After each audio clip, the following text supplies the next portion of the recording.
The tech is live. I hope I know what I'm doing right now. I've got all my buttons changed on my my switcher thing because I switched over to the mouse window. I switched to mouse for all the configurations. So yeah, what's going on, everybody? Wendell, how's it going over there? That didn't work. There, that worked. Exasperated grunt. So I guess we should go ahead. I'm going to wait for a few more people to show up, maybe like two. You know what? I don't care. Let's go ahead and start talking about Leonard Nimoy. 93 or no 83, almost in 93.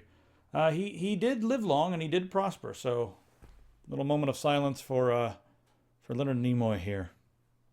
Wait, are you sure you're streaming? Should be. Yep. It's about a minute and a half delay. I've reloaded the page as an anonymous user, and it says 9 minutes and 40 seconds. Please stand by.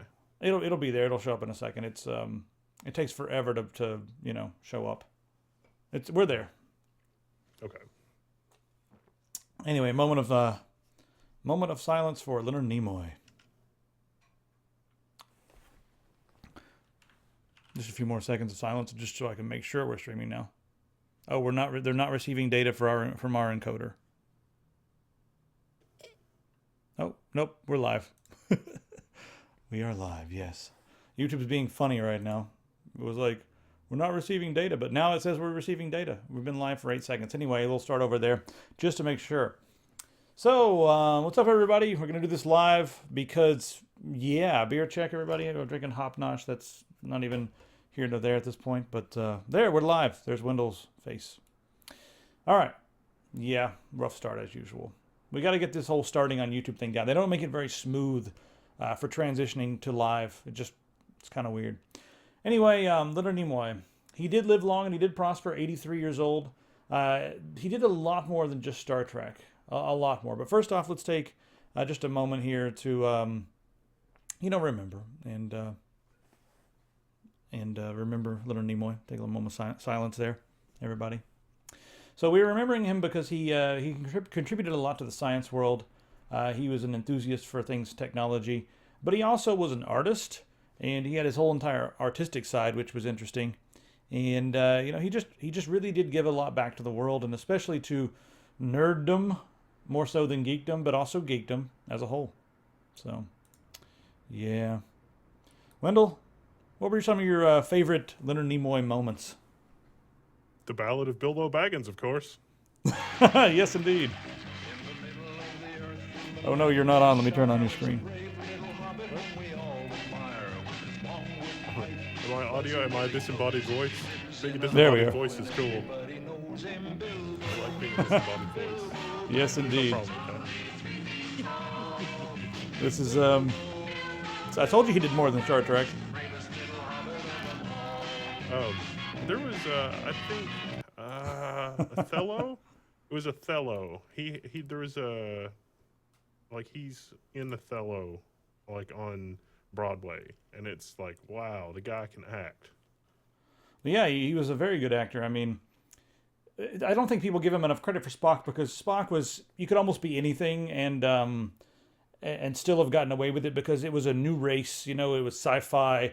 Good acting was not really expected in sci-fi. It was more about the stories and the themes and all that sort of thing.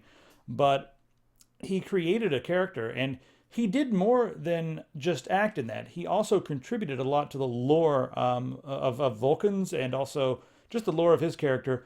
He's the one who came up with the greeting of live long and prosper. And you guys can go online and Google how that happened. But I believe it had something to do with a Jewish ceremony that he witnessed. And they were all doing this. This is the symbol for the first letter in the word shalom. And I guess when you're doing this, you're blessing someone. So people run around the country blessing each other and not even knowing that they're doing like a Jewish blessing there. But that's what he came up with for, a greeting between the Vulcans, because he's like, listen, humans have handshakes. They do head nods. They do this kind of stuff.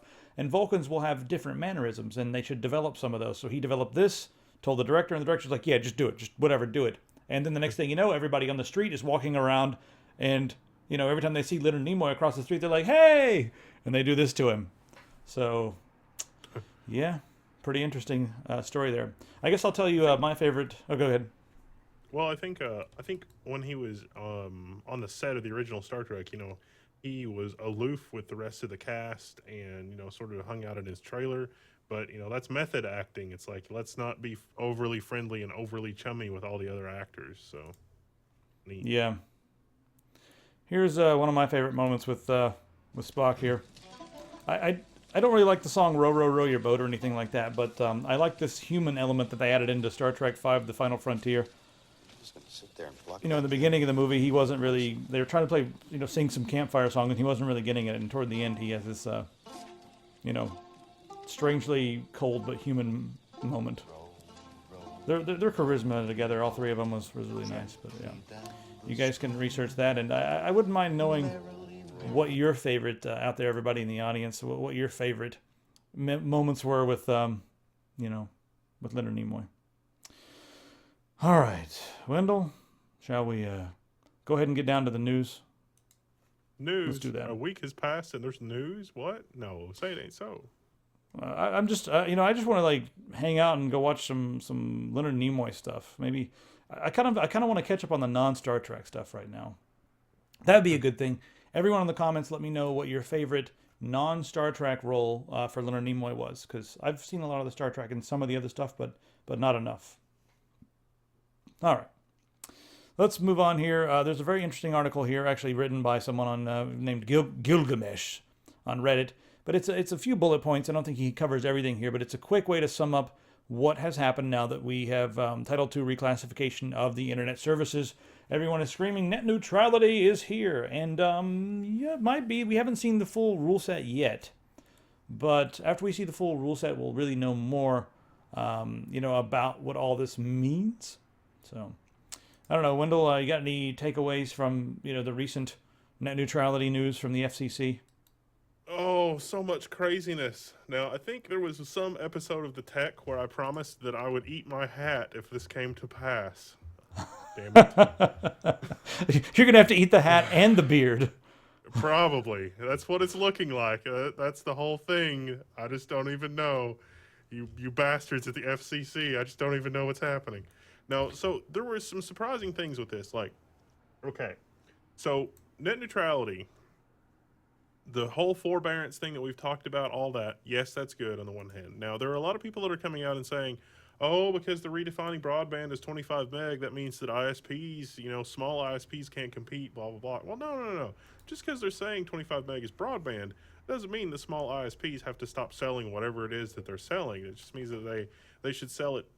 They should sell faster services if they want to call it broadband. They can call it high speed.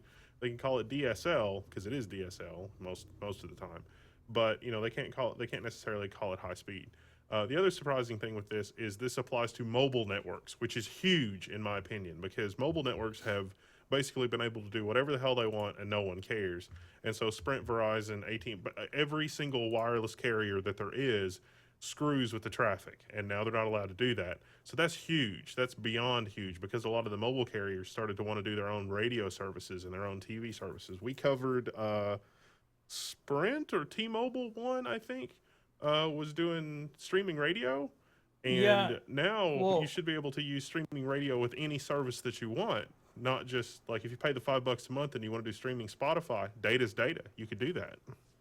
We got yelled at about the whole T-Mobile thing because T-Mobile, they were, I think in their minds they were being the good guy, because they were saying like, hey, any streaming service that wants free bandwidth just needs to like let us know, hey, we are a streaming service and we will make it happen for them. So they were trying to be relaxed and groovy, but our bottom line is that's still a prioritization of one service over another, or one type of data over another. It's all data out there. And any prioritization is a step in the wrong direction, even if it seems cool. We need to not be comfortable and happy with the whole data bandwidth caps. And that brings me to the next thing. I'm not sure if you've read everything yet. I certainly have not, and I'm going to get more into it. And I know that the final rules have not even been presented yet, so there's already the conspiracy theorists out there going like, well, we haven't even seen the final rules yet, man. The rules could be that Comcast gets to buy Time Warner, and that all of our data bandwidth caps are going to be 250, and that's considered reasonable. Dude, I don't know. So I think we need to be a little patient until we see the rules. It's not that they're going to withhold them. This is not the secret courts, that the NSA has, where they can just throw someone in a box for the rest of their life because they don't like the way their beard looks. This is a bit different than that.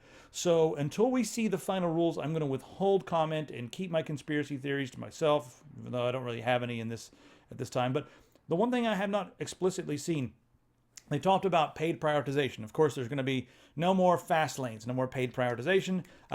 They've talked about, the other big thing is that all the different carriers, anyone who wants to run lines, they're all going to have access to the conduits and the poles and all that sort of thing. So it's going to be way cheaper for like Google to run fiber, local municipalities to do things. That's another thing they did in addition to all this.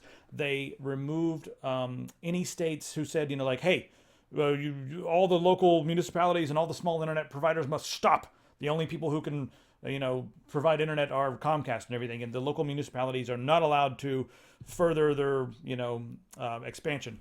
So Obama was like, "Hey, can we fix that?" And the FCC was like, "Yeah." So they took down all those rules at a national level. Now the states are not allowed to govern, the growth of the municipal or even stifle the municipal broadband and all that sort of thing. But the one thing, we're finally getting to it. The one thing that I have not seen specifically addressed is data bandwidth caps. I've seen everything else. Have you seen anything, Wendell, that says yes or no for data bandwidth caps? No, and the reality is that if the caps are implemented fairly, this will totally not make any difference for caps one way or the other. If Comcast says 250 gigabytes is it, 250 gigabytes is it, and that would be considered fair and fine under these rules. But they would not be able to say what the 250 gigabytes was. They couldn't go to Netflix and say, hey, your Netflix traffic doesn't count against that, or hey, this other traffic doesn't count against that. They would have to, if they were going to do that, they would have to make all video traffic from all video providers have the same protection equally. So, yeah, I'm still not too keen on the idea of there not being any solid rules against data bandwidth caps. But there is kind of a thing in there that is the FCC has the power to investigate network management practices. So that's something, I think. That means that the FCC is going to have this whole, the Netflix thing with the peering. The FCC really had a hard time getting solid figures on that. And so, let's call them defectors or leakers or people that work internally at Comcast send us all sorts of delicious, interesting information about the network management policies, which were basically like, let's load the Netflix IP addresses on the Cisco access list called Suck It Netflix. And it's like, oh, that's interesting. How about that? Huh. Let's connect all of their cables with wet noodles instead of actual, instead of actual Copper? Ethernet cables. No, you don't get any copper. We're gonna jam a fiber optic cable in that that copper Ethernet port, and let's see you route the traffic through that. That was their internal policy. Yeah, that was basically this. And so the FCC has the power to investigate those kinds of situations now, more so than they did before. Now, it's really in the sort of the schadenfreude of this. Comcast has said, "Oh, we're going to sue," and now they're saying, "Well, we're not actually going to sue." But then, if you read the article, what they're going to do is form a coalition of companies that will then sue. So they're not going to sue by themselves. They're going to get together with their buddies, form a coalition, and then that coalition is probably going to sue the FCC. But there's even another dimension. Yes, and that's going to be the lobbyist dimension. Is that what you're going with this? No. The lobbyist is another thing. That's another one. Yeah, that's another thing that's related to that. But the other thing with all of this FCC stuff is oh no, I've forgotten. Well, I'll go ahead and cut in with the lobbying thing because that's next on my mind. You mentioned that they're going to use litigation as a thing. Well, they said, yeah, we're going to get a whole slew of people together and we're going to litigate like crazy. They're also going to lobby the hell out of Congress and Senate and the Senate. And you know what? The Congress is already jumping in there and saying, we're not going to tolerate this. It's going to destroy the internet. And we're not just going to, where's my button? We're not just going to stand by. Let me just go ahead and read you this. We will not stand by idly as the White House, using the FCC, attempts to advance rules that imperil the future of the internet. So they are also, the FCC here is supposed to be an entity that works separately from everything. They're supposed to be their own entity that's basically sovereign. They don't take any direction from anyone. They have been put in power because we believe them to be the right people to make the right decisions. And Obama has been pressuring the FCC to make these decisions. And so now the Republicans in the House are like, aha, this is basically Obama with his hand up their butt moving their lips. So, and we're not going to stand for that. But we see what's going on. Wait a minute. I had to use that because that's the only analogy that they like hands in there. Never mind. Wait. Weren't we one of the first people to come up with the whole Title II thing? Because we go all the way back to the 96 Telecommunications Act. We talk about the 96 Telecommunications Act in the context of Title II, and most people don't even have any idea what that is. We've been talking about that for years. So I submit to you, the people that are making the argument about having their hand up Obama's butt, using him like a sock puppet. The other way around. Yeah. Oh, okay, yeah. Obama with his hand up the FCC's butt. Okay. That sentence, just take that sentence all by itself and make a meme out of it. So wait, I'll give you $1. If that's true, and we were saying it before Obama, and then Obama was telling the FCC what to do, does that mean that we tell Obama what to do? Because I don't think that's true. I don't think that's true at all. Although he did thank Reddit. Did you see that? He had a handwritten thank you note for Reddit, and some snarky, hilarious person on Reddit posted back a handwritten letter that's like, "Oh, no problem, Obama. Don't mention it. Can you also take a look at that whole NSA spying on all our stuff thing? Because that would maybe be a thing." Oh man, we would like you to, We've got a list for him. I've got a feeling that Obama wants to go out as like the cool president right now. So now he's doing some things that are going to please the younger generations and some things that are going to secure a better future for us in the information age. But does that mean we're just going to forget about the drone strikes and warrantless wiretapping and all that kind of stuff? I mean, that did happen under his watch, even though a lot of it started before he was in power. And did he never close Guantanamo? Like you said, I could go on. The other really funny thing that I found the thing that I forgot, but now I remembered, was that Verizon came out with this really snarky press release, and the press release I think was in Morse code, and it was like, this is Title II is antiquated. It's so antiquated. It's from the 30s. We're trying to regulate modern technology, with something so ancient from the 1920s, and it's like, well, if you want a historical perspective, let's go all the way back, like even before the Constitution, something that our international brethren can agree on, and that's the Magna Carta. You know what the Magna Carta says? The Magna Carta says that people, in this case barons, but we'll pretend it was ordinary people too. Ordinary people have the right to speedy justice, and they should be free of illegal imprisonment. But clearly, because the Magna Carta is from 1215 A.D., that's outdated and doesn't apply anymore. Clearly. I'm banning people in the chat right now, but yeah, I totally agree with you. Let's just move on from that and talk about some other things that are going on. I don't know.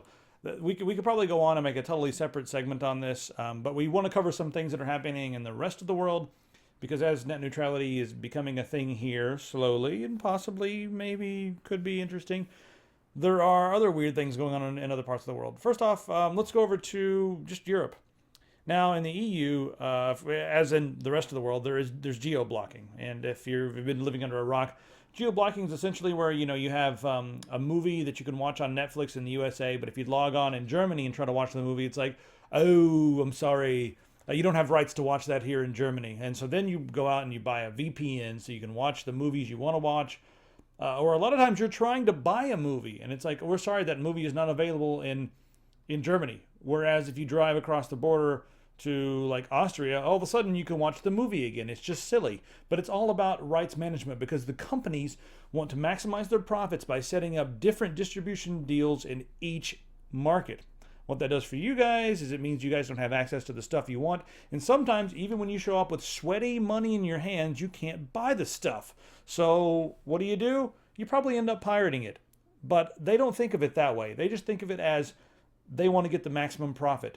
And then they complain about the piracy. They've created a distribution problem, and it's not just me that's fed up with it. It's also Audrus Ansip. I don't know how to say his name. Anyway, he's Europe's vice president for the digital single market, and he says geoblocking is annoying. And I think it's kind of funny here if you read the article. It sounds like one of the main reasons that he is annoyed by it is because it personally affects him. One day he was sitting there trying to get access to something, and he's like, why can't I watch this? I just want to watch the thing. Why can't? And finally he was like, you know what? Damn it! I'm going to do something about it. I'm your vice president for the digital single market. I can do something about it. So I think he actually got a little angry and decided to do something about it. He wants to completely end geoblocking. And if they can do that in the EU, I think that it'll roll out across the world, because here's what's going to happen. He's going to, bark and scream and yell.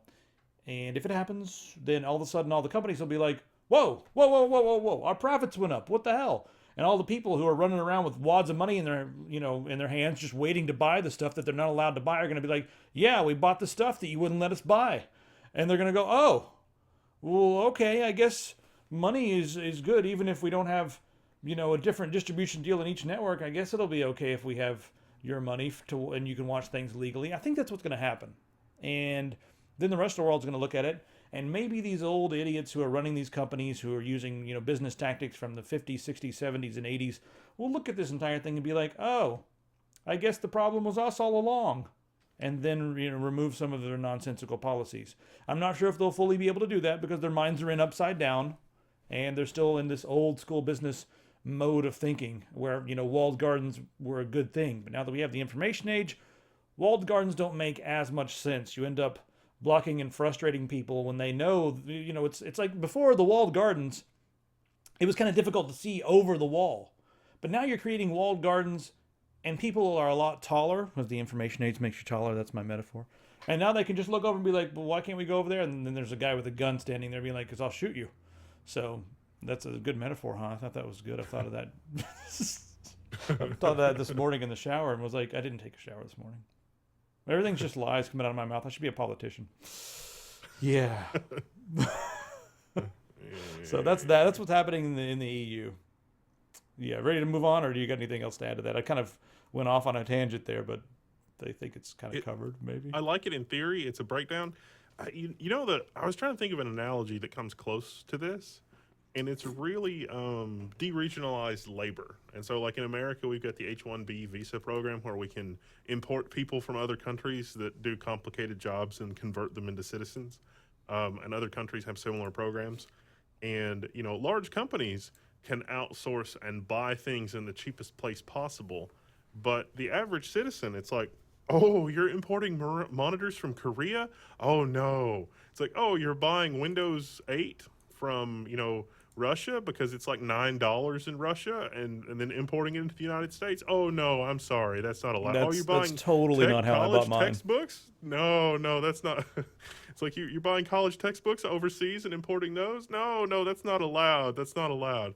And so I think that this is a very once again, very forward thinking of the EU. In America, we came dangerously close to having region-locked books. So we have this thing that goes back called the first sale doctrine. And that is that if I have a thing and I sell it, then I can't say what happens to that thing after I sell it to somebody else. It's like it's somebody else's thing and they can do something with it. And so this thing happened with textbooks where they tried to say, oh, by opening the textbooks, you agree to the license of the textbook, which is a contract saying that you're not going to resell it. And by a very, very small margin, it went all the way to the United States Supreme Court. And by a very, very tiny, just, the skin of your teeth margin, it was decided that, that would probably be a bad thing and overturn the first sale doctrine stuff. So you can actually go buy things overseas and for cheap and import them. And so that has basically done away with region locks. But the friction of actually being able to do that easily has sort of preventing pandemonium in the streets. But here we have a guy in the EU saying, oh, well, we're basically thinking along the same lines. Why don't we just do all this electronically? Because if I can import if I could go to America and buy something and bring it over here and watch it, that is no different. And that's very good. That's very global village thinking, and we all ought to be thinking that way. Meanwhile, companies are like, oh, God, market segmentation. No, we need the market segmentation. We need to be able to sell it for $100 in America and $1,000 in Australia and $9 in Estonia. That's pretty much it. Speaking of the rest of the world, let's go to, where should we go? New Zealand. Look at that New Zealand skyline right there. That's the Space Needle, everybody. I'm waiting for the hate mail. I've been dying to call it the Space Needle all day long because I want the hate mail. There's the Space Needle, and right over here is the small version of the Empire State Building. Don't you mean Dr. Evil's corporate headquarters? Yeah, right over here, yeah. Mm-hmm. So let's get serious, because this is some serious business right here. PayPal has stopped taking payments from Mega, and so have Visa and Mastercard. Now the reason for this is a bit ridiculous, and I mean Mega has 15 million users. Well, I'm sorry, I didn't mean users. I meant the word criminals. There are 15 million criminals using Mega, because Mega, let's just face it, it's not a legitimate service, right?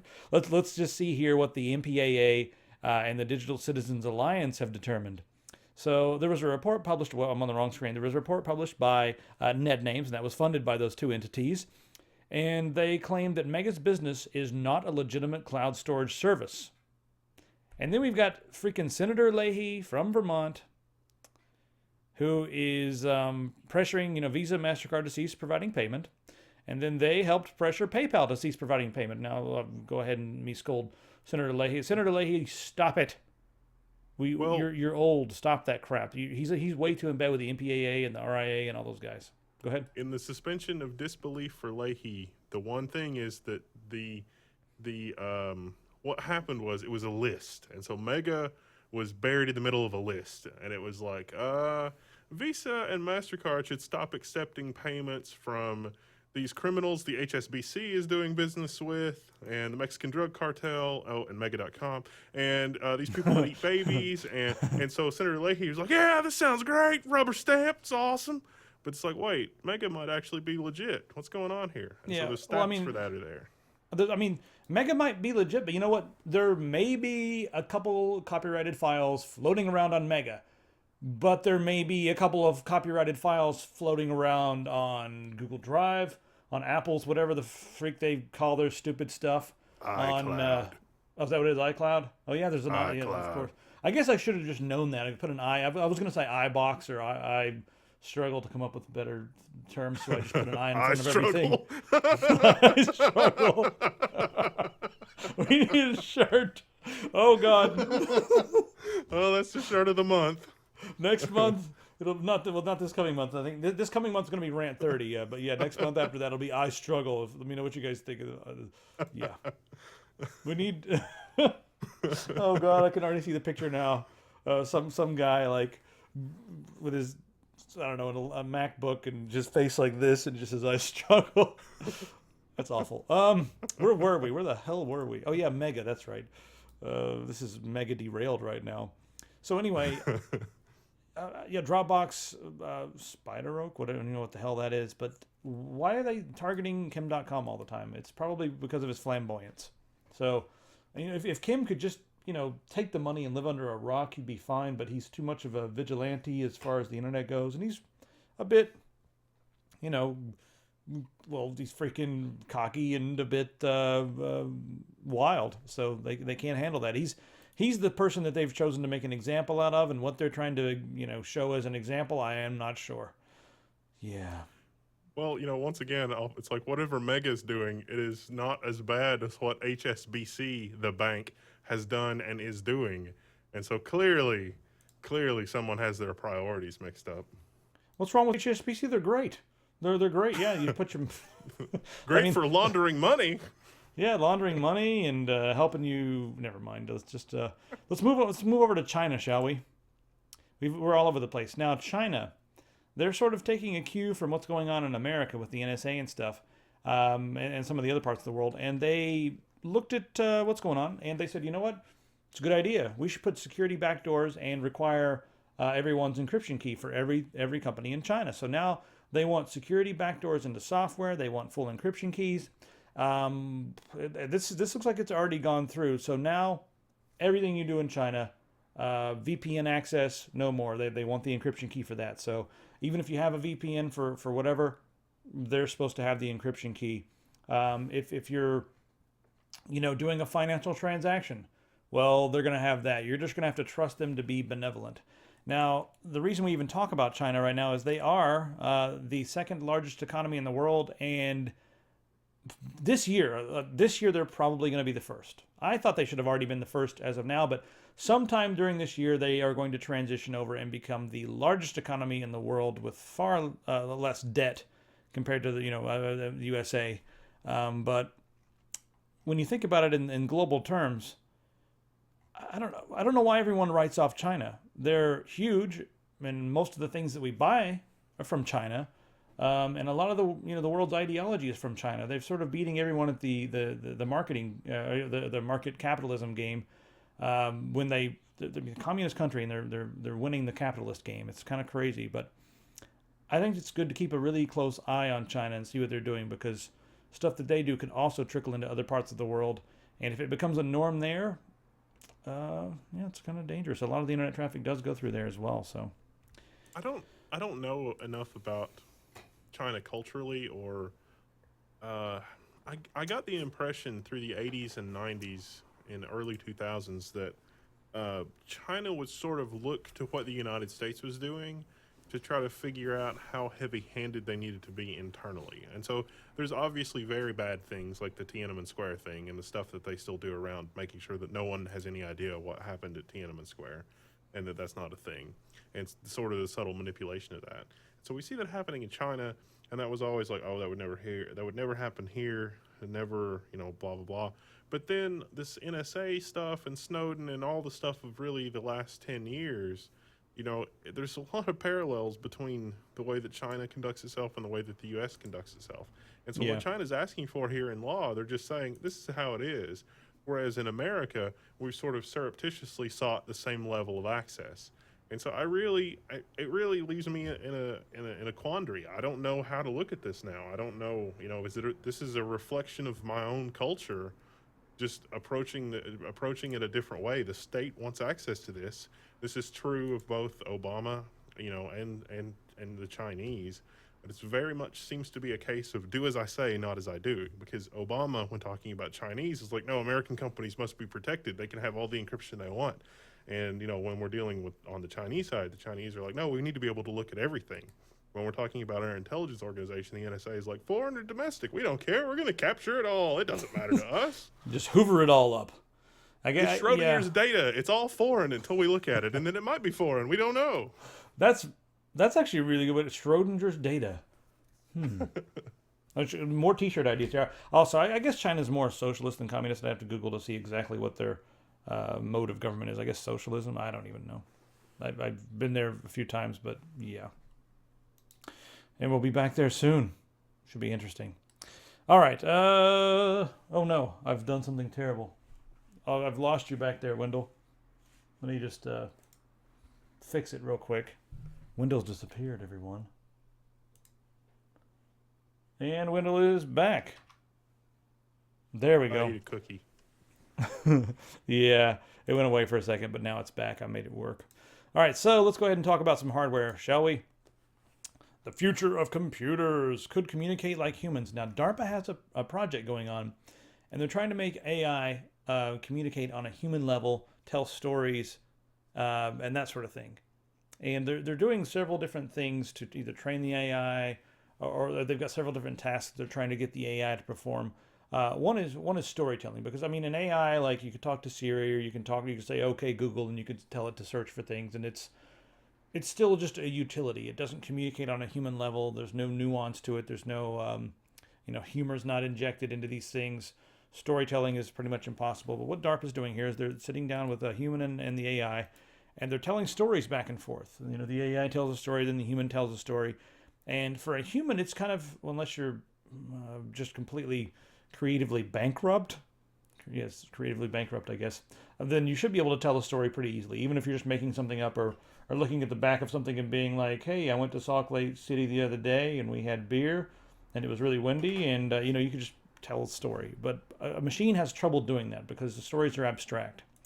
I guess abstract thought is really difficult for machines in general. And then the other thing they're doing is having a human sit down with a computer, and with a bunch of blocks, you start building something. Now, the catch is that the human does not know what you're building, and neither does the AI. So they just have to build something. They have to cooperate together to make something that's cohesive. And once they're able to master that, the machines will be one step closer to being chatty. I don't know. How do you feel about having a chatty computer? that you could just like almost like a human, like, hey, would you mind grabbing that for me? All those files, can you go ahead and send them over? And the computer's like, yeah, no problem. Do you also need this, or do you want me to do this for you as well? Like just back and forth and joking around, and the computer could maybe. I would probably get a computer that was big on severely bad puns, like dad humor and stuff. That's what I would want. The punishment box. This is probably where the digital personal assistant is going to come in, doing this kind of thing. I really think that's where Microsoft is going to hope that is going to take Cortana. I think that it's going to be all about digital assistance information lookup. They're going to rely on you to use like OneNote, the information keeping ability of OneNote, keep all your stuff in OneNote, be able to do the search in OneNote. I can see that that's what they're building. I think that's very much what they have in mind to use with the personal digital assistant. I think that it'll be a while before we get to storytelling and until we get to some of the other components of it, but I think that we're actually going to be pretty deep in personal assistant territory. The technology already exists. It could come out tomorrow. It could be just like, when the iPhone launched, it was like one day we had it and one day we didn't really have it, because where we are right now with that technology is about where we were with touch computers before, Steve Jobs sat down and said, no, let's rethink this with touching the screen with your finger. And so somebody's got to sit down and say, let's rethink this with context-sensitive computing. So with my own stuff, like my home server and my home setup and the system that I have with the security system and the media server and things like that, it seems like it's intelligent, but it's really just a collection of scripts doing things. So like, when I pull up and I go to the home server that's a web page, it's contextually aware. There's an Android application that fits really well with that called Tasker that's contextually aware. It's like, oh, you're home. You usually want to do like these three things. You want to do one of these three things? And so I don't really have to dig through anything. I can just sort of coast, sort of lean one way or the other, and it'll do what I want. And it's like, oh, you watch these TV shows. These TV shows are similar to these other TV shows. I'm just going to go ahead and record them and see if you want to watch them one day when you're bored. And it's like, oh, I didn't really tell it to record that, but that's fine. I'll watch that, see what happens.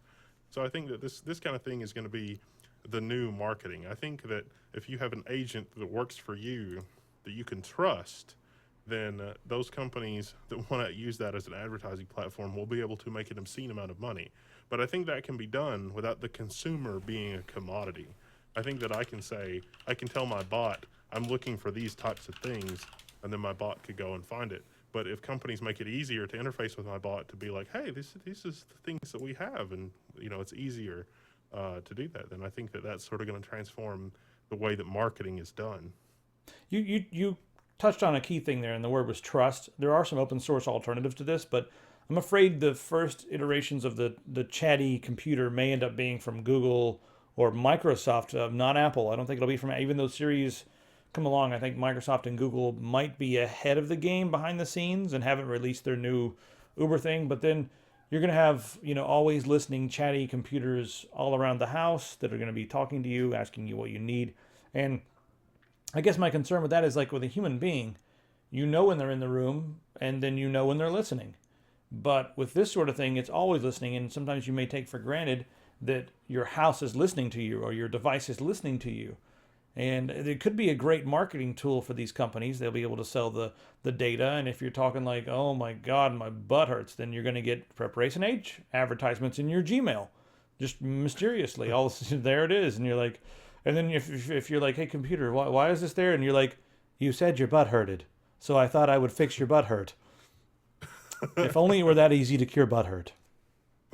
Anyway, that's my concern. I want open source versions of this stuff that can run on a local server. It may end up being a large program, but I don't care if it's a terabyte. I'll throw it on one of these handy dandy Corsair Neutron Series XT solid state drives, 960 gigabytes of FISM powered speed. Product placement, Taco Bell. I just made $700. No, it was just laying here on the desk, and I thought it'd be funny. $700, you suckers! I would never do that. But seriously, guys, no, for real. There's no.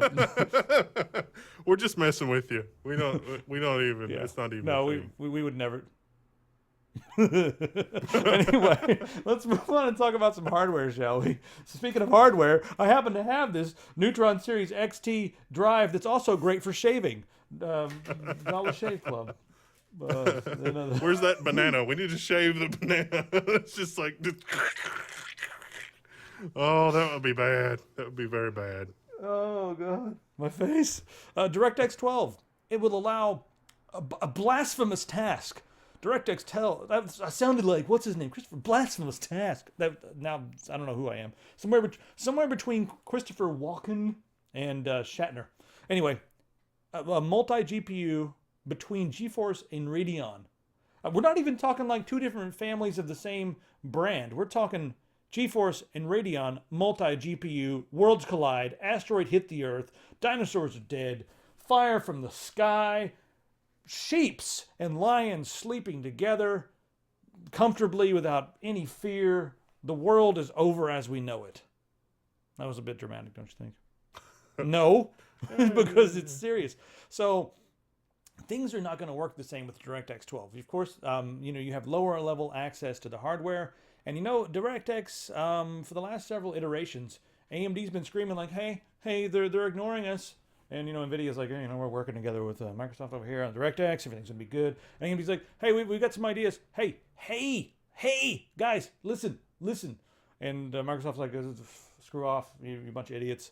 And so now they came out with Mantle. And Microsoft's like, what's that over there? What are you guys doing? That's pretty cool.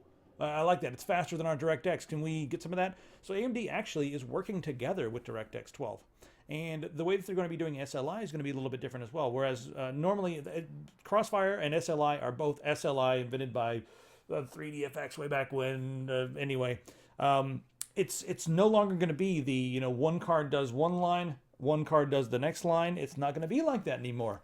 What's going to happen now is that you can put a few different cards in there, and it's all going to have to be done by the developers. They're going to have to set it up so that different tasks can be allocated to different things. So for instance, you can have one card do the lighting effects and the other card render in polygons and whatever the hell else. I don't know, doing the world render, doing tessellation and that sort of thing. So you can basically have different cards doing different tasks. And it may be possible for those to be intelligently assigned to the different cards. And here's the other beautiful thing. And I am so happy about this. This may be a rumor, but I'm not sure if I'm going to be breaking any...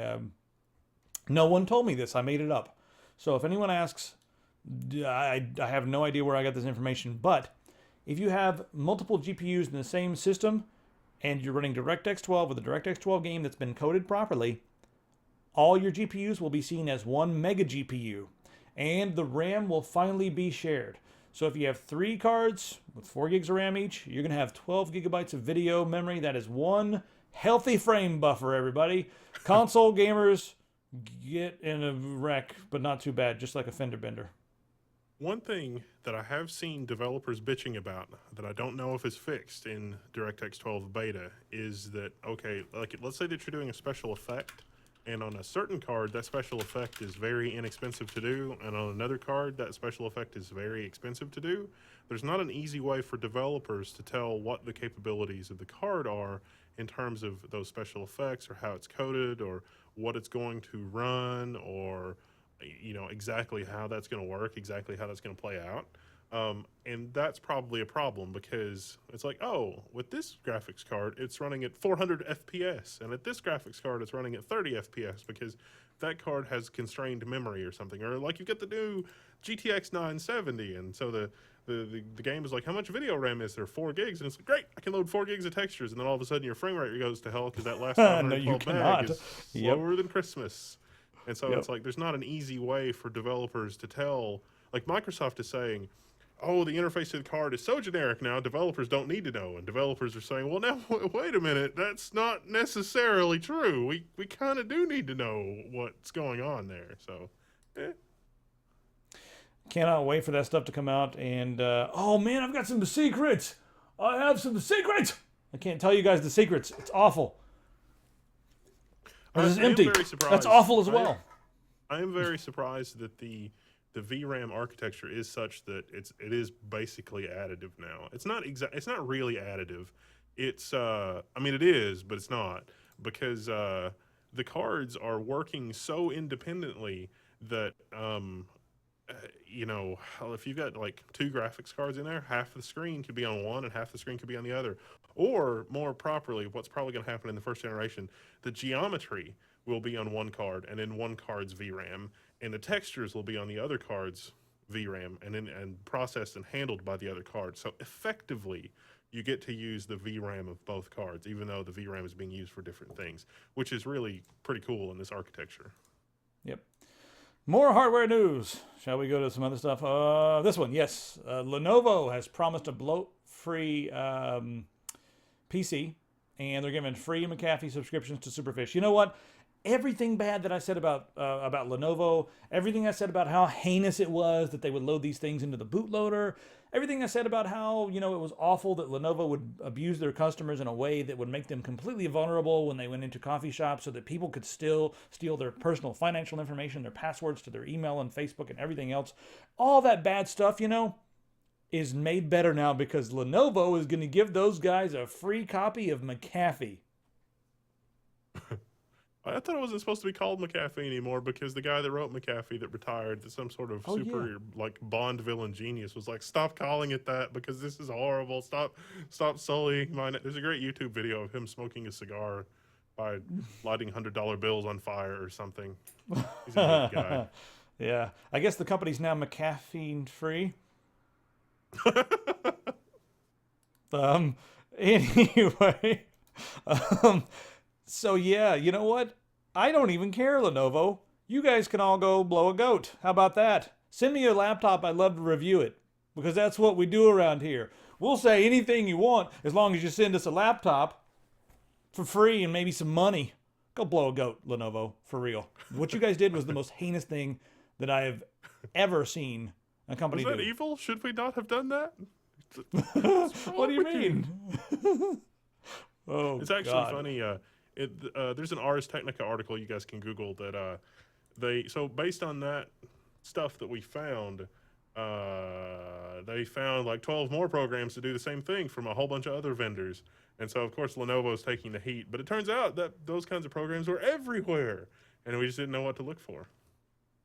All right, what's next on the old list here? Oh, IBM is unveiling this new Internet of Things starter kit. Oh, it's IBM and ARM. This is pretty cool. It's a little starter kit for the Internet of Things. That's like the new thing. When we went to Maker Faire, the Internet of Things was everywhere. So this little kit is going to come with a Cortex M4 processor. It's only 120 megahertz, but that's pretty much all you need for a lot of the small tasks like running scripts and stuff. Pardon me, 256 kilobytes of RAM and 1 megabyte of flash. Tiny little thing. I guess it's an update from last year's model. So pretty cool. If you want to start programming some Internet of Things, this would be a good way to start. Unfortunately, as the Samsung smart TVs that we were talking about last week have demonstrated, the Internet of Things is woefully insecure. Yeah, there's that. Maybe you could be the person who gets one of these things and creates some security. Or you figure something out. I don't know. Let's move on to the next article. It's like I don't know what's going on. My internet at home is always slow. It's like, oh, it turns out some Russian guys figured out how to run the Pirate Bay on my smart TV. So my smart TV's been hosting the Pirate Bay, and I had no idea. That's the Internet of Things right there. It's like my Samsung's fridge is downloading torrents from China. I don't understand what's happening. And it's like, oh, something Beijing, communist or capitalist pigs. I don't even know. It's just bad. We know everything's gone to hell when our refrigerator and our toaster are mining bitcoins for someone in the Middle East or something. I have to negotiate to get the milk out of the fridge, and it's like it's going to be 0.05 bitcoin before I'll release the latch. Your refrigerator has things. Your refrigerator has a virus, and everything in there will be infected unless you deposit $4 to run an antivirus on your fridge. Can you imagine when they get that on your toilet? Ideas. Man, when they get that stuff on your toilet, and then you can't even use the bathroom. All the snakes in the general vicinity will be rerouted to your toilet if you do not pay. It's like if you guys ever watched the movie The Brave Little Toaster, imagine that, but all those appliances are working for the man. Well, hold on a minute. There's a movie called The Brave Little Toaster? Like we're talking like Hollywood feature film, or is this like a kids movie? No, or no, something? it's like a kids cartoon from like 50 years ago, and it's about this family moves from the country to the city, but they leave all their appliances behind, and so the appliances like try to like find their family. It's like Toy Story from before Toy Story was a thing. You know what's Like funny Toy because Story the it's funny because back then in the 50s, the Brave Little Toaster that would have been a kids movie, but now in this day and age, that would be the new Hollywood blockbuster, like summer feel good hit of the year. Like things were getting hot for the Brave Little Toaster. It would be like the big Hollywood like drama, and then like the toaster would have emotions, and there'd be a scene where like a girl can't have her toast, and she's crying, and the toaster's like, I don't know what we can do. My cord is frayed, and we can't heat the toast anymore. I'm sorry, toaster. I'm sorry. it's I kind just of did the whole movie. it's Oh no, I've lost you again. Damn this machine. Stupid machine. There we go. It's fixed. am I back? You're back. Yes. Stop relegating me to that corner of the internet. No. I've got this new mouse with some macros, and I accidentally set up the macro to change back and forth from one scene to the other to the button that's also the forward and back button on the browser. Oops, And I didn't test it that's because bad. I just did it right before. I was like, yay, I'll never have to have my hand in this stupid position right here anymore. I can just like chill out and use my mouse, and it's been awful. So I'll jump off a bridge, but I won't do it until later.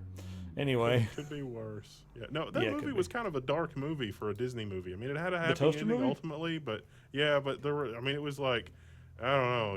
You'd have to see it. all right. So Intel is planning on moving to 7 nanometer in 2018, and next year possibly, well, actually in 2016 possibly 14 nanometer. Yeah. Now, the reason we even bring this up is because 14 nanometer is going to be crazy. The heat's going to be, I don't even know how they're going to dissipate so much heat, but I guess it will require, less power. 7 nanometer is about where they're going to stop and then start looking to alternatives to silicon, like different types of alloys, gallium arsenide. Transparent aluminum. Yeah. There you go. Transparent weapons grade aluminum.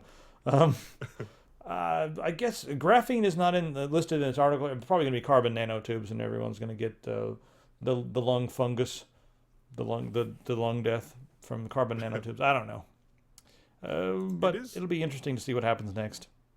It is kind of funny that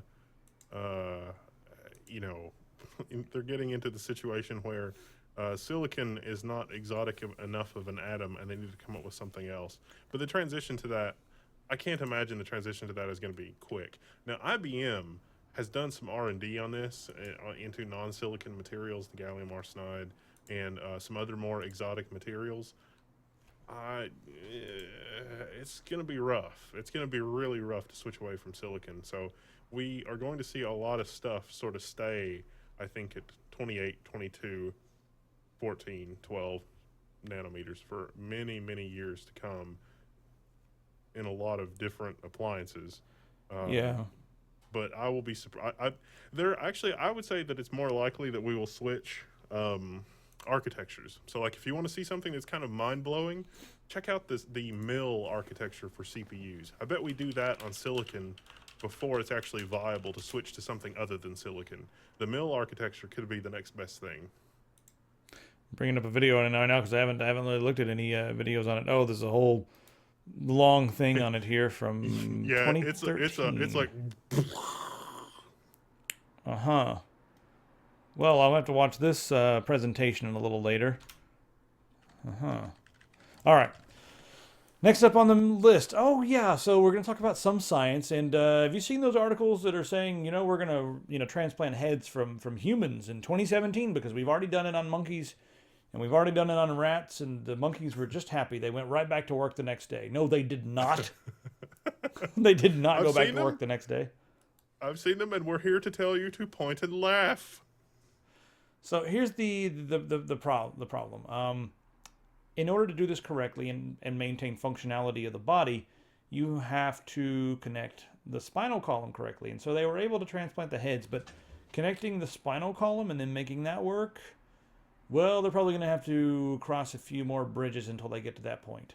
And they have made some pretty interesting breakthroughs in recent science that could help to cure or alleviate some forms of paralysis, and that those things may be able to be used to apply to this reconnection of the the spinal column and that sort of thing. But right now, they haven't been able to do that. I believe they're all getting a bit too nervous. Let me summarize this for you. So with monkeys, which is probably one of the more grotesque experiments that I've read about, and rats, they cut off their heads and reattach them to different bodies, and they continue to live for several hours. But they didn't bother with anything on the spinal column. And so your spinal column is basically a giant bundle of the biological equivalent of Ethernet cables that go everywhere in your body. And so if you could imagine cutting a bundle of Ethernet cables that are, I don't know, like if we were to scale it up, it would be about a half a mile wide, and then we would just like randomly plug those back in, chances are things aren't going to work the way that they used to. So these experiments that this is talking about did not even bother doing that. They didn't even, so like any function that's in your head, so like moving your eyes, moving your mouth, blinking, that kind of thing, you could do because the wiring to that part was not messed up. But anything else, like say breathing, heartbeat, those kinds of things were not happening as a result of being connected to your brain. They were happening artificially for a few hours at least. And so that's basically what they've done with mice and monkeys. And so I think that what's going to happen with this is not body transplants as you've read about, but I think if somebody's body is messed up, like say somebody's liver's messed up or there's some kind of an infection in the body, they might be able to get somebody's brain running on independent life support of the rest of their body. And so like maybe they could have a donor body, or maybe they could have like one of those fake kidneys or something. And so your brain ends up being isolated, having its own blood flow and oxygen supply from something other than your body while your body is being repaired. I think that that's where this research is going to go medically. And some dumbass journal article was looking at this and being like, oh, head transplants, this is great. But what's probably going to happen is that they just use a donor body to keep the head alive while they repair the body that the head is attached to. Because all those nerves, until we get nanomedicine, moving those nerve bundles is just not going to happen. I'm wondering, I had something interesting. I forgot where I'm going with this. I'm wondering if it's going to be more efficient because, once they do figure this stuff out, I wonder if it's going to be more efficient to just cryogenically freeze your brain or your head, or if it's going to be better just to take your brain out and have it living on its own supply until you get a new body or something. I don't know. And I wonder, the body and all the cells age. I guess the brain ages as well, but I guess if you replace the body, will the brain be able to last a lot longer is what I'm thinking. Will you be able to take your brain and put it into new bodies and then have another body grow and another body grow and another body grow and just keep taking your brain out and put it from one body to the next? I wonder how long you could get away with that before your brain gets too old. Does the brain age like the rest of our body? I don't know. The nervous fibers and things would never survive a transplant like that. I think that the brain is so intricate and relies on so many extremely delicate nanoscale structures that doing anything around a brain transplant is just never going to happen. It's going to always be easier to repair the body that it's in. Possibly, maybe, we might be able to build interfaces so that if somebody is decapitated, we could do an artificial interface to it and simulate a body or have a robotic body. But I think that's way, way, way, way off because the nervous system is just so hugely complicated. It's crazy. And transplanting it, if we were good at transplanting that, there wouldn't be any disabled people because it's like, there's a tiny, tiny, tiny problem with your spinal cord that connects to your legs. Let's just go ahead and repair that. That is a very tiny scale problem versus, let's sever a head and replace it at the neck. So, I guess the last thing about this whole entire thing, I feel bad for the monkeys. I guess I should feel equally bad for the rats because they're all living organisms and all that stuff, but what did they do wrong to deserve this? Why don't they take murderers and rapists and make them the test subjects? That's what I think they should do. People will never go for that in modern society because it sounds awful. But if I was the king of the universe, it would be those guys who'd be like, oh yeah, just take their heads off and see if you can. These two guys here, they did some heinous crimes. Can you see if you can take their heads off and switch them? And if they live, well, they can go free. That'd be great. I'd do it. Well, there was with the whole biological reversing the aging process. there was an article related to that with mice. It was they reversed the aging in mice, and for the mice that didn't die of cancer, they didn't start to have problems with their brain until the mice were about 3 or 4 times longer than their normal lifespan. So if everything is perfect medically and we solve the cancer problem, because it turns out when you live for a long time, even if you're not aging, cancer is still a thing. So if we fix that, you're still looking at 300 to 400 years. Everybody in the comments who's arguing AMD and Intel, shut the hell up and watch the show, or go make a sandwich. For the love of this God. This is why we don't watch the YouTube comments, because, I mean, really, look at that. That's crazy. Why? I mean, I clicked over there, and I'm like thinking they're going to be talking about something relevant. 80% of the comments are like, AMD sucks, they're for poor people. Intel is for idiots. I hope you catch on fire. You know, just that type of nonsense is the way Intel's new AMD architecture is sort of interesting, and we should probably talk about that at some point, but it's all wait. You said Intel's new AMD architecture. You mean AMD's new x86 architecture? Yes, AMD's new x86 architecture. Sorry. Intel's new AMD architecture is amazing. Yes, it turns out it's pretty good. Let's since we've been talking about beating each other, let's talk about this Aussie company that wants to bring back gladiatorial battles, and they're doing so by making these carbon fiber suits, and they're basically suits that are going to be impervious to weapon strikes. I guess you'll still feel a bit of bludgeoning and that sort of thing, but the interesting thing here is beneath the suits there are a series of very complicated sensors that will detect the type of hit, how hard you were hit, and where you were hit, and then you'll be damaged. This is basically like extremely high-tech LARPing. That's all this. I would read this and there's like bringing black gladiatorial battles, dude. Just Google like LARPing, and boffer LARPing is all this is. It's just boffer LARPing for rich people and people with too much money. That's the same thing as rich people. It's fancy boffer LARPing. I'm sorry.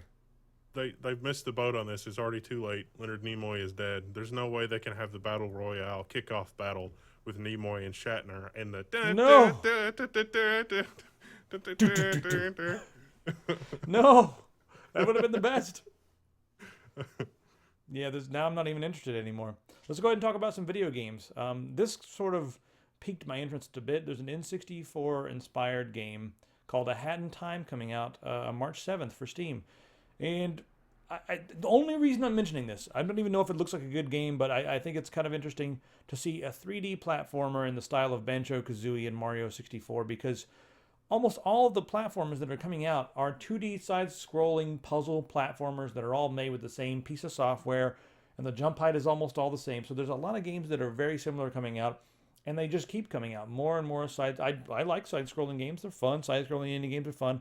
But we have a lot of them, and there aren't many that are coming out that harken back to the 3D platformers that were a ton of fun. Like Mario was a ton of fun back in the day, and other games like that were a ton of fun. So very interesting to see with Gears for Breakfast is the name of the company that's making this. Yes, Gears for Breakfast. Very interesting to see that someone is making a game like this. It's kind of cool. Next up. So there's a big announcement from Bethesda at E3, and there's a lot of speculation as to what the announcement is. I think we can probably say that it's going to be Fallout 4. I mean, you look at all the other stuff, it's not time for Doom. They've been working on Doom, but the horror stories that are surrounding the whole development of the new Doom game make me think that it's not ready for primetime yet. Rage, who no one really cared about Rage. Brink, nobody cared about Brink. Quake, Elder Scrolls, yeah, Elder Scrolls has been satisfied. Wayne's Gretzky hockey, this article is ridiculous. Yeah, they've got a huge press conference coming up, and they're all gonna get up there on stage. That would be the greatest thing ever if they trolled the audience by putting up a bunch of banners and maybe even decorating the entire booth in a post-apocalyptic, stuff. And then they're up there and they get on stage and they're like, "Are you guys ready for Wayne Gretzky hockey 2?" You know what? That's what it's going to be. I would actually like to see Wayne Gretzky's Chivalry. Wayne Gretzky's Chivalry? You mean like a soccer fighting game? Yes. Soccer. Hockey. I barely know her. No, you come out with like the hockey stick, and that's your melee weapon. Man. I remember I used to always just have the biggest trouble with soccer and hockey. I always used to say hawker and soccer because I always lumped them together in my brain. And whenever someone was talking to me about it, I'd be like, I don't really care for hawker and soccer. I mean, soccer and whatever it is. Hockey's all right, though. Saki's what you wash hibachi down with. And hawker is what you do when you're spitting something out of your throat, right? So I think it's going to be Fallout 4. I want to know what you guys think in the comments. And I cannot wait to see what they've done with. It's probably going to be using a glorified Skyrim engine. My God, there better not be memory limits and all that nonsense. I don't know. Maybe they might use a different graphics engine, but whatever. I think they could do a steampunk Fallout crossover. Not steampunk in a traditional sense exactly, but a version of the Fallout universe where you're a tinkerer, like you're somebody, like you're in one of the vaults where there's only like 5 people left alive, and you built all these things to keep you company, but you're a tinkerer, and so when you emerge into the wasteland, it's like most of the stuff that you do is machine repair and tinkering and that kind of thing, and you've got your R2-D2 companion robot / tool chest / CNC mill / lathe to help you make things. I mean, it's an open game. I think it might be interesting if they would add that as an option, that you could start as a tinkerer and then it would have sort of that flavor. I mean, in the old Fallout games, you could modify and build weapons out of different components and stuff. So there's a small element of that, but it's not too in depth. You know, the crafting system is not like too over the top. But I love building weapons, but it's not as good. It's bad. I forgot what I built. Some kind of a terrible shrapnel cannon that was really powerful and made a bunch of weird noises, and it hurt, but it took forever to reload and all that kind of stuff. I don't remember what was wrong with it, but yeah, it was fun. All right, last thing we're going to talk about. One was my favorite because you could just gather up all kinds of random junk, and like pool balls were the best. And it's like, I'm carrying a bunch of pool balls, and then it's like, I'm going to mow down that death claw. And it was like, yeah, that was a lot of fun. Pool balls. Let me just corner pocket, dead. All right, let's take a look at this AI that Google has constructed. It is a brain-like artificial intelligence. Now, there are several different AIs out there that play video games. Now, the difference in this one is they haven't given the game any instructions whatsoever. They sit the game down, and it's got a learning algorithm, and then the game plays through all these old games. So far, it's played through 49 old Atari 2600 games without any instructions. And you guys can come in here and click on these videos and watch. It's kind of interesting. It shows you the progression. At first, it was like, I don't know what's going on. This is after playing 100 matches, and it's like, okay. And then you skip forward a little bit, and it's learning a little better. It's, this is after a few hundred sessions. But then after many, many sessions, you can see on top, it's determined that you need to, it's just, I guess not Pong, but I forget what the name of this game is. Maybe I don't remember. It's determined that the best strategy is to bump the ball up onto the top so that never mind. But you guys know what I'm saying. I'm struggling here I forgot the name of this game. Anyway, there it is playing all these old games. So yeah, pretty interesting stuff. I guess I should do some advertising now for our sponsors, which is us. Guys, I want to mention that the Chaos and Sue shirt here, it will be gone in just a matter of a few days. The beginning of February is the end for this. I also want to thank you guys for going all out with the quality. And we've got 2 different qualities of the shirt here. We've got the standard cotton, which is very soft, full cotton. But some people there's a slightly softer shirt. I don't know. We go back and forth. But I also like the way that the print is on this one. This is a tri-blend shirt. It's 50 polyester and then 25% rayon, 25% cotton. And this one has a bit more of an athletic fit, maybe slightly softer, and the print on this one has a distressed look. So there's that, and that's on the store right now. And again, just a couple more days, and those things are gone. And that's going to be it. And then we'll have our new design of the month, which is going to be a Rant 30 shirt. It's going to be out very soon. Also, we now have some WASD coasters, because everyone, the WASD brand is doing pretty well. A lot of people like the WASD name, so there's some WASD coasters on there. And a number of other things on the store as usual. And keep sending us ideas. If I used your idea, I will give you some money. That's all there is to it. If we use your stuff, we're going to give you some money. It's not just one of those things where, like, we leech off of the audience. Hey, the audience has good ideas. Let's make money on all the audience's ideas. Yeah. No, I'll give you guys some money. So that's how that'll work. All right. Anything we should say in closing? Should I show them what the new website looks like? It's looking better. It's looking pretty good. We might Everybody roll it on- out this weekend. Look, oh, really? This weekend? Dun dun dun dun dun dun. Maybe they can wait. I don't know. You know what I discovered today that I was really excited about? That you can come on here and you can reply to someone and you can use the @ thing and it. I'll just show you right now. I can come on here and I can go like @Wendell and look at that. Oh yeah, right there's Wendell. You can click on Wendell's name and then hey Wendell, and then I'm just replying with a bunch of garbage text. And would you look at that? I just posted and it's @Wendell. If you click on that, it'll bring up his profile, and then you can go to his profile. And it also sends him a notification. You get the notifications up here on this little drop down. It'll give him a notification that, hey, someone mentioned you. When I noticed that, I was like, damn, this new forum does just about everything. So this is the dark theme. I'm not sure if we're going to have a light theme available for launch, but I like my dark theme because it's easy on the eyes. All right, I'm feeling pretty good right now, so I will take 2 questions from the audience as soon as the audience catches up. Just 2. Then we're going to call it quits, and I'm going to go do nothing because my computer is in shambles over there in the corner. Actually, you guys want to see my new computer? Maybe I should go get it. Should I go get my new computer? If you want, yeah. That would be good to wait while we're waiting for questions. Yeah, I'll go grab my new computer. It's over here, and you guys can take a gander at it. And I can remind them about the whole Linux and Enterprise channel. I've got 3 Linux videos in the queue. I just need to finish them, and then they'll be good. And they're going to be a little bit rough. It turns out the video was doing that corruption thing, so I'm sorry about that. But that's not really a big deal. We'll just have to deal with it. Could be worse. You'll just, I don't need it.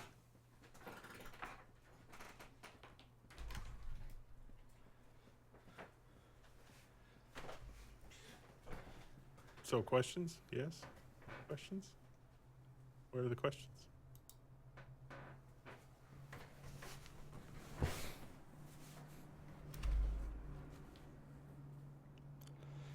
All right, I'm back, but I got to get my headpiece on. Questions? All right, here it's on the desk right now. I will show it off right fast. Somebody like this. Oh, it's out of focus. I saw somebody say something about a Model M. Look at that. Oh, wait, it doesn't have a numeric keypad. Ooh. All right, I'm going to walk around and give everyone a nice pan and scan. I'm going to do it live. Why not? All right, I'm going to switch over to me for just a second, Wendell. The Model M, yes. It's such a satisfying sound. Well, you take the red or the blue pill. Probably both in the same thing. My new mouse is the Rocket Tyon mouse. Yeah. So hold on one second. I'm going to go show you guys. Zweihander, yeah. When I build my new computer, it'll be much better. All right, ready? I'm going to go do a pan and scan on my computer. Walking over there right now, guys.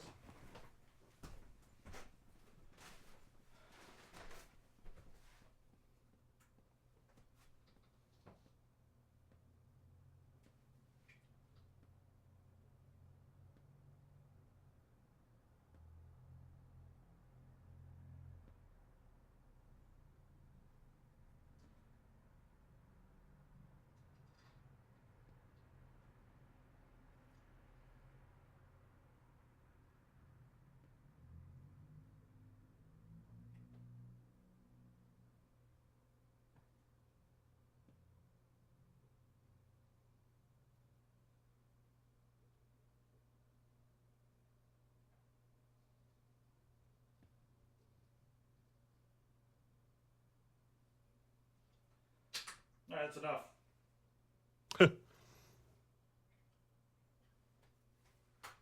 I wasn't fast enough to do the whole David Attenborough thing. It's like, oh, you know. All right, Wendell. No one can see my screen, so you're going to have to do the closing salutations. Okay, well, I guess we're out of here for this week. You guys should subscribe. Also, subscribe to the Linux and the Enterprise channel, if nothing else. And the content's coming out there soon. We were gone for PDX, so I didn't factor that in. But everything's basically done, so it's good.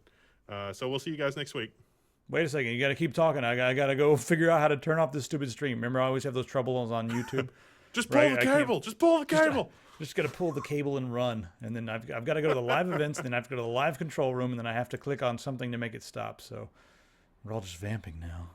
All right. And yeah. That's the end. Bye, everybody. We'll see you in... see if you can see me in here. And see you guys in a couple of days. Stop streaming.